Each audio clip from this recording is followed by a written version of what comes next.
സാഗരമധ്യത്തിൽ പെട്ടു ഞാൻ ഉഴലുമ്പോൾ നൗകയുമായി നാഥ വന്നിടണേ. ഒരു കര നീ എത്തിച്ചിടണമേ. യേശുവേ യേശുവേ യേശുവേ യേശുവേ. പരിശുദ്ധ പരമ ദിവ്യകാരുണ്യത്തിന് ആരാധനയും സ്തുതിയും പുകഴ്ചയും ഉണ്ടായിരിക്കട്ടെ. ദൈവസന്നിധിയിൽ എഴുന്നേറ്റ് നിന്ന് ദൈവത്തെ നമുക്ക് ആരാധിക്കാം, ദൈവത്തെ സ്തുതിക്കാം, യേശുവിൻ്റെ നാമം വിളിച്ചപേക്ഷിക്കാം. നമ്മുടെ മേൽ, നമ്മുടെ കുടുംബത്തിൻ്റെ മേൽ, ലോകം മുഴുവൻ്റെ മേലും ദൈവം തൻ്റെ കരുണ വർഷിക്കും. ഈ കരുണ നമ്മുടെ മേൽ എത്തിക്കാൻ ആഗ്രഹിക്കുന്നവനാണ് നമ്മുടെ ദൈവം. ആ കരുണയുടെ മുഖമാണ് യേശുവിൽ നമ്മൾ കാണുക, വിശുദ്ധ കുർബാനയിൽ നമ്മൾ കാണുക. ദിവ്യകാരുണ്യത്തിൻ്റെ ശക്തമായ സാന്നിധ്യത്തിൽ നിന്നുകൊണ്ട് ലോകം മുഴുവനെയും സ്വർഗത്തിലേക്ക് നമുക്ക് ഉയർത്താം. കർത്താവേ, ഞങ്ങളുടെ മേൽ അവിടുന്ന് കാണിക്കുന്ന കൃപയ്ക്ക്, കരുണയ്ക്ക്, സ്നേഹത്തിന്, വാത്സല്യത്തിന് എല്ലാം ഞങ്ങൾ നന്ദി പറയുന്നു. ഞങ്ങൾ ഓരോരുത്തർക്കും ആവശ്യമായ, ഈ ലോകം മുഴുവനും ആവശ്യമായ, ഏറ്റവും ആവശ്യമായ അവിടുത്തെ കരുണ ഞങ്ങളുടെ മേൽ വർഷിക്കണമേ എന്ന് യാചിച്ചുകൊണ്ട് അല്പസമയം കർത്താവിനെ സ്വതന്ത്രമായിട്ട് സ്തുതിച്ച് പ്രാർത്ഥിക്കാം. Hallelujah hallelujah hallelujah. കർത്താവെ, ഞങ്ങൾ ഉയർന്ന് അങ്ങയെ സ്തുതിക്കുന്നു, ആരാധിക്കുന്നു. കർത്താവെ, അങ്ങയുടെ മുമ്പിൽ ഒരുമിച്ച് കൂട്ടിയ ഞങ്ങളെ അവിടുത്തെ സ്നേഹത്താൽ നിറയ്ക്കണമേ, കാരുണ്യത്താൽ നിറയ്ക്കണമേ. ഞങ്ങളുടെ പ്രാർത്ഥനകൾ ചോദിച്ചിട്ടുള്ള എല്ലാവരെയും അവിടുന്ന് അനുഗ്രഹിക്കണമേ. അവിടുത്തെ കരുണ ആവശ്യമായ എല്ലാ കുടുംബങ്ങളിലേക്കും ആ കരുണ വർഷിക്കണമേ. Hallelujah hallelujah. യേശുവേ നന്ദി, യേശുവേ നന്ദി, യേശുവേ നന്ദി. ഈ മണിക്കൂർ ദൈവകരുണയുടെ മണിക്കൂറാണ്.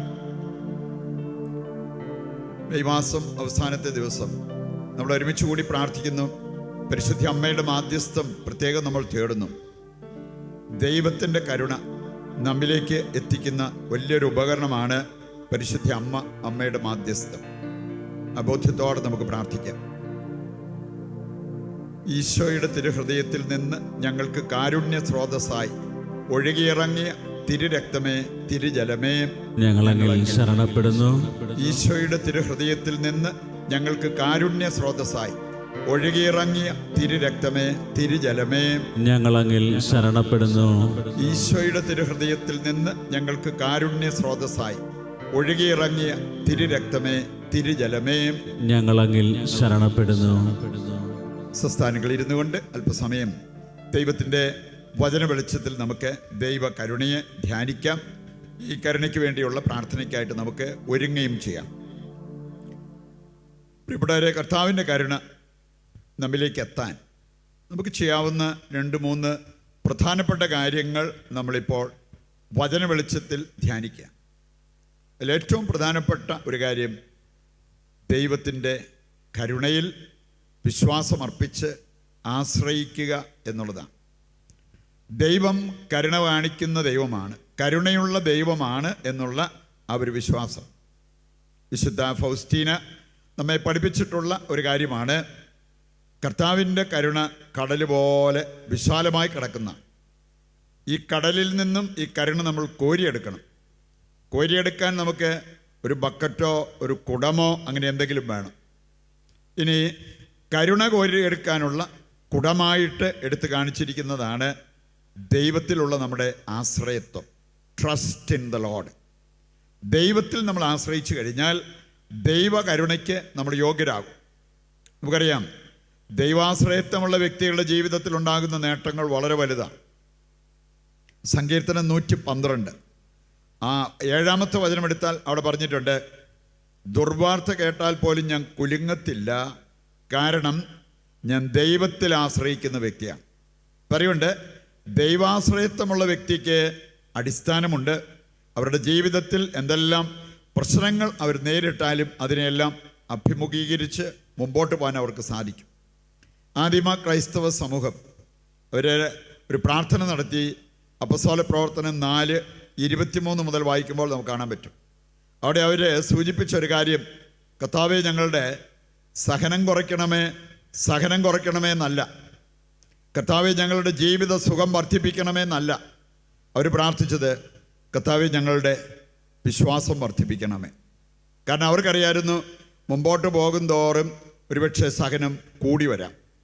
കർത്താവിനെ പ്രതിയുള്ള ദൈവരാജ്യത്തെ പ്രതിയുള്ള സഹനം കൂടി വരാം. യേശുവിനോട് ഐക്യപ്പെട്ട് വിശുദ്ധ ജീവിതം നയിക്കാൻ ആഗ്രഹിക്കുന്നവർ പീഡിപ്പിക്കപ്പെടുമെന്ന് പൗലോസ്ലീഹ കൃത്യം നമ്മളെ പഠിപ്പിച്ചിരിക്കുന്നൊരു കാര്യമാണ്. അതുകൊണ്ട് തന്നെ ഇതവരുടെ ജീവിതത്തിൽ ഉണ്ടാകും എന്നുള്ളത് അവർക്കറിയാം. മുമ്പോട്ട് പോകുമ്പോൾ അവരുടെ പ്ലാന്, അവരുടെ തീരുമാനം യേശുവിനോട് ഐക്യപ്പെട്ടുള്ള ഒരു ജീവിതം, വിശുദ്ധമായ ഒരു ജീവിതം. ഇനി അതിന് മനസ്സുറപ്പിച്ച് മുമ്പോട്ട് പോകുമ്പോൾ നിശ്ചയമായും അവരുടെ ജീവിതത്തിൽ ഇന്നുള്ളതിനേക്കാൾ കൂടുതൽ സഹനങ്ങൾ ഉണ്ടാകാൻ സാധ്യതയുണ്ടെന്ന് അവർക്കറിയാമായിരുന്നു. അവർ പ്രാർത്ഥിച്ചു ധൈര്യം കിട്ടാൻ, പരിശുദ്ധാത്മാവിൻ്റെ അഭിഷേകം അവരുടെ മേലുണ്ടാകാൻ. ഈ അഭിഷേകം ഉണ്ടെങ്കിൽ പൗലോസ്ലീഹ പറയുന്ന ചില കാര്യങ്ങൾ ശ്രദ്ധേയമാണ്. റോമ 8:35 മുതൽ വായിക്കുമ്പോൾ അവിടെ പറഞ്ഞിട്ടുണ്ട്, ക്രിസ്തുവിൻ്റെ സ്നേഹത്തിൽ നിന്നും ആർക്കും ഞങ്ങളെ വേർപെടുത്താൻ പറ്റില്ല. സഹനമോ പീഡനമോ പട്ടിണിയോ പഞ്ഞമോ ആപത്തോ നഗ്നതയോ വാളോ ഈ ലോകത്തിനോ മരണത്തിന് പോലും പറ്റില്ല. അത്രമാത്രം ദൈവത്തിൽ ആശ്രയിച്ച് ദൈവകൃപയിൽ ജീവിച്ച വ്യക്തികളായിരുന്നു അവർ. അതുകൊണ്ടാണ് ഇങ്ങനെ പറയാനായിട്ട് അവർക്ക് സാധിച്ചത്. അപ്പോസ്തല പ്രവർത്തനം 20-ാം അധ്യായം 22 മുതൽ വായിക്കുമ്പോൾ അവിടെ നമ്മൾ കാണുന്നുണ്ട്, പൗലോസ് പറയാണ്, എനിക്കൊരു വെളിപ്പെടുത്തലുണ്ടായി, പരിശുദ്ധാത്മാവ് എന്നോട് സംസാരിച്ചു. അതിൽ ഞാൻ മനസ്സിലാക്കിയൊരു കാര്യം, മുമ്പോട്ട് പോയാൽ എനിക്ക് കാരാഗ്രഹവാസവും അതുപോലെ തന്നെ മരണവും സംഭവിക്കും. അല്ലെങ്കിൽ ഞാൻ പിന്തിരിഞ്ഞോടണം. മുമ്പോട്ട് പോയാൽ, എൻ്റെ വിശ്വാസത്തിൽ ഞാൻ മുമ്പോട്ട് പോയാൽ, എൻ്റെ തീരുമാനങ്ങളിൽ ഞാൻ മുമ്പോട്ട് പോയാൽ അവർ എന്നെ പിടിക്കും, അവരെന്നെ അടിക്കും, അവരെന്നെ കാരാഗ്രഹത്തിൽ അടയ്ക്കും, അവരെന്നെ കൊല്ലും. എനിക്ക് മനസ്സിലായി. എന്നിട്ടും പൗലോസ് പറയാണ്, ഞാൻ മുമ്പോട്ടേ പോകത്തുള്ളൂ. ഞാനിതൊന്നും കണ്ട് ഭയപ്പെട്ട് പിന്തിരിഞ്ഞോടില്ല. പ്രാർത്ഥിച്ച് ധൈര്യം സംഭരിച്ചതിൻ്റെ ഫലമായിട്ട് സംഭവിച്ചൊരു കാര്യമാണ്. അപ്പോൾ അതുകൊണ്ട് പ്രിയപ്പെട്ടവർ, നമ്മളെ സംബന്ധിച്ചിടത്തോളം ഈ ധൈര്യം നമുക്കുണ്ടെങ്കിൽ, അഭിഷേകം നമുക്കുണ്ടെങ്കിൽ, ദൈവാശ്രയത്വം നമുക്കുണ്ടെങ്കിൽ, എന്തും വരട്ടെ അതിനെ അതിജീവിച്ച്, അതിനെ അഭിമുഖീകരിച്ച്, അതിന്മേൽ വിജയം വരിച്ച് നമുക്ക് മുമ്പോട്ട് പോകാൻ സാധിക്കും എന്നുള്ളത് നാം മനസ്സിലാക്കിയിരിക്കേണ്ട ഒരു കാര്യമാണ്. രണ്ടാമതായിട്ട്, ദൈവകരുണ നമ്മളിലേക്ക് എത്തിക്കുന്ന ഒരു പ്രധാനപ്പെട്ട കാര്യമാണ് നമ്മുടെ പ്രാർത്ഥന. കരുണയ്ക്ക് വേണ്ടി നമ്മൾ പ്രാർത്ഥിക്കണം. നമ്മുടെ ജീവിത സാഹചര്യങ്ങളെ ദൈവകരങ്ങളിൽ ഏൽപ്പിച്ച് നമ്മൾ പ്രാർത്ഥിക്കണം. പ്രാർത്ഥിക്കുന്നവരുടെ കൂടെ ദൈവം ഉണ്ടാവും. ദൈവം കൂടെയുള്ളവർക്ക് ഒന്നിനെയും പേടിക്കേണ്ട കാര്യമില്ല. സങ്കീർത്തനം 118 അതിൻ്റെ 6 മുതൽ വായിക്കുമ്പോൾ, കർത്താവിൻ്റെ പക്ഷത്തുണ്ട്, ഞാൻ ആരെ പേടിക്കണം? കർത്താവ് കൂടെയുള്ളതിനാൽ മനുഷ്യർക്ക് എന്നോട് എന്ത് ചെയ്യാൻ പറ്റും? എന്തുകൊണ്ടാണ് നമുക്കിങ്ങനെയൊക്കെ പറയാൻ പറ്റാത്തത്? എന്തുകൊണ്ടാണ് പല അവസ്ഥയിൽ നമ്മൾ ഭയപ്പെട്ടു പോകുന്നത്? കർത്താവ് കൂടെയുണ്ടെന്നും ആ കർത്താവിൻ്റെ കൂടെയാണ് ഞാനെന്നും ആ തിരിച്ചറിവ് ഇല്ലാത്തത് കൊണ്ടല്ലേ. ഈ തിരിച്ചറിവ് ഉണ്ടാകുന്നത് ആർക്കാ? പ്രാർത്ഥിക്കുന്നവർക്കാണ്. പ്രാർത്ഥനയില്ലാത്തവർക്ക് മാനുഷികമായ ചിന്ത അവരെ ഭരിക്കും. പ്രാർത്ഥനയുള്ളവരെ, അവരുടെ വിശ്വാസം അവരെ നയിക്കും. അങ്ങനെയുള്ളവർക്കാണ് ഇങ്ങനെയെല്ലാം പറയാൻ സാധിക്കുന്നത് എന്ന കാര്യം നാം തിരിച്ചറിയണം. നമുക്കറിയാം, എന്തിനും ഏതിനും നമുക്ക് ആവശ്യമായിട്ടുള്ളത് പ്രാർത്ഥനയാണ്. നമ്മുടെ ജ്ഞാനം കുറവുണ്ടെങ്കിൽ ജ്ഞാനം കിട്ടാനുള്ള വഴി എന്താ പറഞ്ഞിരിക്കുന്നത്? പ്രാർത്ഥിക്കുക. ജീവിതത്തിൽ നമുക്ക് രോഗാവസ്ഥയുണ്ടെങ്കിൽ ആ രോഗം സുഖപ്പെടുത്തുന്ന ഏറ്റവും വലിയ ഔഷധമായിട്ട് നമ്മൾ കാണേണ്ടത് എന്തിനെയാണ്? പ്രാർത്ഥനയാണ്. നമുക്ക് അതിശക്തമായ പ്രലോഭനങ്ങൾ ഉണ്ടാകുന്നുണ്ടെങ്കിൽ അതിനെ അതിജീവിക്കാനുള്ള ഉപാധിയായിട്ട് പറഞ്ഞിരിക്കുന്നത് എന്താണ്? പ്രാർത്ഥന. വിശുദ്ധ ജോൺ ക്രിസോസ്റ്റം പ്രാർത്ഥനയെക്കുറിച്ച് പറയുന്ന മനോഹരമായ ഒരു കാര്യം, അതിനകത്ത് 3 പ്രധാനപ്പെട്ട ഇൻഗ്രീഡിയൻസ് അടങ്ങിയിരിക്കുന്ന കാണാൻ പറ്റും. ജോൺ ക്രിസോസ്റ്റം അദ്ദേഹം പറഞ്ഞ ഒരു കാര്യമുണ്ട്, പ്രാർത്ഥനയ്ക്ക് പകരക്കാരനായി മറ്റൊന്നില്ല. പ്രാർത്ഥനയ്ക്ക് പകരം വെക്കാവുന്ന മറ്റൊന്നില്ല. ചിലരൊക്കെ അവർക്ക് തോന്നിയേക്കാം, പ്രാർത്ഥിക്കുന്നൊന്നുമില്ലെങ്കിലും ഞാൻ ഒരുപാട് ചാരിറ്റിയൊക്കെ കൊടുക്കുന്നുണ്ട്, ഞാൻ ഒത്തിരി പാവപ്പെട്ടവരെ സഹായിക്കുന്നൊക്കെ ഉണ്ട്, അവിടെ എന്നോട് പ്രാർത്ഥിക്കാൻ പറഞ്ഞേക്കരുത്, ഇനിയും ചാരിറ്റി കൊടുക്കണോ? കൊടുക്കാം. പ്രിയപ്പെട്ടവരെ, പ്രാർത്ഥനയ്ക്ക് പകരമായിട്ട് മറ്റൊന്ന് വെക്കാനില്ല. പ്രാർത്ഥനയ്ക്ക് പകരക്കാരൻ പ്രാർത്ഥന മാത്രം. ഇനി ജോൺ ക്രിസോസ്റ്റം അദ്ദേഹം സൂചിപ്പിച്ച ഒരു കാര്യമാണ് പ്രാർത്ഥനയിൽ ഉണ്ടാകുന്ന 3 നേട്ടങ്ങൾ. ഒന്നാമത്തെ കാര്യം അദ്ദേഹം പറയുന്നത്, പ്രാർത്ഥന അസാധ്യ കാര്യങ്ങൾ സാധ്യമാക്കും. What is impossible is made possible. ആർക്കാണ്? പ്രാർത്ഥിക്കുന്നവർക്ക്. ലൂക്കായുടെ സുവിശേഷം 18:27 വായിച്ചാൽ അവിടെ പറഞ്ഞിട്ടുണ്ട്, മനുഷ്യർക്ക് അസാധ്യമായത് ദൈവകൃപ ലഭിച്ചവർക്ക് സാധ്യമാണ്. അതിരാവിലെ ഉണർന്ന് പ്രാർത്ഥിക്കുന്നവർക്ക് കൃപ ലഭിക്കും. കൃപ ലഭിക്കുന്നവർക്ക് മാനുഷികമായ ശക്തിയിൽ നടക്കാത്തത് ദൈവിക ശക്തിയിൽ നടക്കും. അതുകൊണ്ടാണ് അസാധ്യമായ കാര്യങ്ങൾ പ്രാർത്ഥന സാധ്യമാക്കും എന്ന് പറഞ്ഞിരിക്കുന്നത്. രണ്ടാമതൊരു കാര്യമുണ്ട്. വിശുദ്ധ ക്രിസോസ്റ്റം പറയാണ്, ദുഷ്കരമായ കാര്യങ്ങൾ പ്രാർത്ഥന എളുപ്പമാക്കും. വളരെ ബുദ്ധിമുട്ടുള്ള ജീവിതത്തിൽ നമ്മൾ നേരിടുന്ന ചില കാര്യങ്ങൾ, ഒരുപക്ഷെ ഒരു പരീക്ഷാ വിജയമായിരിക്കാം, ലൈസൻസിന് പോയിട്ട് കിട്ടാത്ത ഒരവസ്ഥയായിരിക്കാം, വീസ തടസ്സമായിരിക്കാം, എന്തുകൊണ്ടേ നമ്മൾ നോക്കിയിട്ട് നടക്കാത്ത കാര്യങ്ങൾ, അല്ലെങ്കിൽ അങ്ങേയറ്റം ബുദ്ധിമുട്ടായിട്ട് തോന്നുന്ന കാര്യങ്ങൾ. ഒരു വിദ്യാർത്ഥി സൂചിപ്പിച്ചതാണ്, ധ്യാനത്തിന് മുമ്പ് അവന് കണക്ക്, മാത്തമാറ്റിക്സ് എന്ന് പറഞ്ഞാൽ തലവേദന ഉണ്ടാക്കുന്ന കാര്യമായിരുന്നു. ധ്യാനം കഴിഞ്ഞപ്പോൾ കണക്ക് അവന് സന്തോഷപ്രദമായി, എന്ന് പറഞ്ഞാൽ അത് പഠിക്കുന്നത് തന്നെ അവന് വളരെ എളുപ്പമായി മാറിയെന്ന്. പ്രത്യേക ട്യൂഷൻ്റെ ഫലമായിട്ടൊന്നുമല്ല, അവൻ്റെ പ്രാർത്ഥനയുടെ ശക്തി കൊണ്ട് ദൈവകൃപ അവനിൽ പ്രവർത്തിക്കാൻ തുടങ്ങിയപ്പോൾ അവനിൽ വന്ന മാറ്റമാണ്. പറയുണ്ട്, ദുഷ്കരമായ കാര്യങ്ങളെ എളുപ്പമാക്കുന്നതാണ് പ്രാർത്ഥന.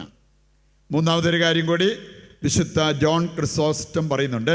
അദ്ദേഹം പറയുന്നത്, ശരിക്കും പ്രാർത്ഥിക്കുന്നവരാണ് നിങ്ങളെങ്കിൽ നിങ്ങളെ പാപത്തിൽ വീഴിക്കാനായിട്ട് എപ്പോഴും പരിശ്രമിച്ചുകൊണ്ടിരിക്കുന്നത് സാത്താനാണ്.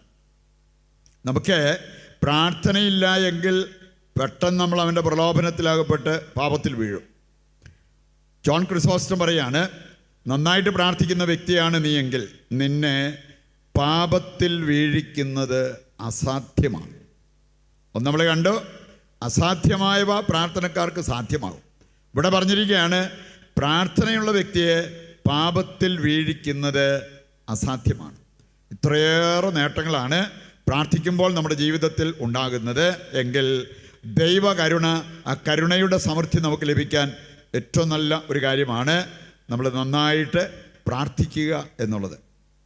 മൂന്നാമതൊരു കാര്യം കൂടിയുണ്ട്. കരുണ ലഭിക്കാൻ നമ്മളെ സഹായിക്കുന്നൊരു കാര്യമാണ് വിളിച്ചപേക്ഷിക്കുക. പ്രാർത്ഥന പല രീതിയിലുണ്ടാകാം, പല രീതിയിൽ നമുക്ക് നടത്താൻ പറ്റും.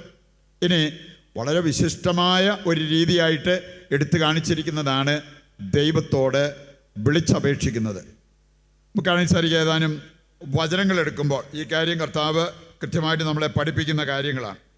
എസെക്കിയേൽ 21:6 വായിച്ചാൽ അവിടെ പറഞ്ഞിരിക്കുന്നത്, ഹൃദയം പൊട്ടുമാറ് നെടുവീർപ്പിട്ട് ദൈവത്തെ വിളിക്കുക. അങ്ങനെ നമ്മൾ പ്രാർത്ഥിക്കുമ്പോൾ ദൈവം നമുക്കായിട്ട് ഉണർന്ന് പ്രവർത്തിക്കും എന്നുള്ളത് നാം മനസ്സിലാക്കിയിരിക്കണം. ജെറമിയ 33:3 വചനം പറയുന്നത്, എന്നെ വിളിക്കുക, ഞാൻ നിൻ്റെ വിളി കേൾക്കും, ഞാൻ നിൻ്റെ പ്രാർത്ഥനയ്ക്ക് ഉത്തരം നൽകും. ജെറമിയ 32:27 വായിച്ചാൽ അവിടെ പറഞ്ഞിട്ടുണ്ട്, ഞാൻ സകലമർത്യരുടെയും ദൈവമായ കർത്താവാണ്, എനിക്ക് അസാധ്യമായി എന്തെങ്കിലുമുണ്ടോ.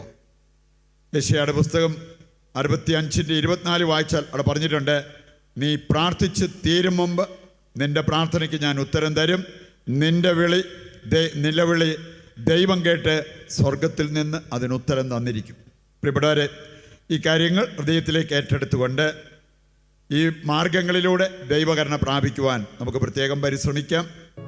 നമ്മുടെ ഈ ആവശ്യങ്ങളും നമ്മുടെ വ്യക്തിപരമായ ആവശ്യങ്ങളും കർത്താവിൻ്റെ കരങ്ങളിൽ ഏൽപ്പിച്ചുകൊണ്ട് താഴ്ന്ന സ്വരത്തിൽ കർത്താവിനെ സ്തുതിച്ച് ദിവ്യകാരുണ്യത്തിൻ്റെ ആശീർവാദം നമുക്കിപ്പോൾ സ്വീകരിക്കാം. യേശുവേ നന്ദി, ഹല്ലേലൂയ, ഹല്ലേലൂയ. യേശുവേ ആരാധന, യേശുവേ ആരാധന, യേശുവേ ആരാധന, ആരാധന. Hallelujah, hallelujah, hallelujah. ഈശോയെ നന്ദി, ഈശോയെ നന്ദി. Hallelujah, hallelujah, hallelujah, hallelujah. ഈശോയെ നന്ദി. ആരാധന, ആരാധന ഈശോയെ, ആരാധന ഈശോയെ. Hallelujah, hallelujah. പരിശുദ്ധ പരമമാ ദിവ്യകാരുണ്യമേ, എന്നുമെന്നും അങ്ങേക്കാരാധന. പരിശുദ്ധ പരമമാ ദിവ്യകാരുണ്യമേ എന്നുമെന്നും അങ്ങേക്കാരാധന. പരിശുദ്ധ പരമമാം ദിവ്യകാരുണ്യമേ എന്നുമെന്നും അങ്ങേക്കാരാധന. നന്മ നിറഞ്ഞ മറിയമേ സ്വസ്തി, കർത്താവ് അങ്ങയുടെ കൂടെ സ്ത്രീകൾ അങ്ങ് അനുഗ്രഹിക്കപ്പെട്ടവളാകുന്നു. അങ്ങയുടെ ഉദരത്തിൻ ഫലമായി ഈശോ അനുഗ്രഹിക്കപ്പെട്ടവനാകുന്നു.